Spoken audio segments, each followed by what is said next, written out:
Gubernur Aceh Muzakir Manaf Mu'alem secara resmi melantik T. Hendra Budiansyah sebagai Wakil Kepala Badan Pengusahaan Kawasan Perdagangan Bebas dan Pelabuhan Bebas Sabang, BPKS, periode 2025-2030 di kantor Gubernur Aceh, Senin 4 bulan 8 2025.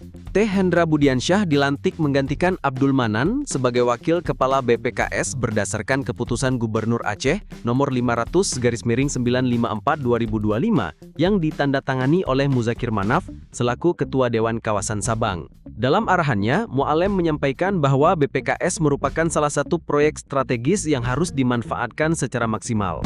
Ia berharap BPKS dapat terus berkembang dan berkontribusi nyata terhadap kemajuan daerah, khususnya Kota Sabang. Mu'alem berharap BPKS terus maju dan bertransformasi mengikuti perkembangan zaman. Ia meyakini Sabang memiliki potensi besar untuk tumbuh melampaui ekspektasi dan memberikan kontribusi signifikan bagi kemajuan Provinsi Aceh. Acara pelantikan turut dihadiri oleh PLT Sekda Aceh, jajaran BPKS, serta SKPA terkait.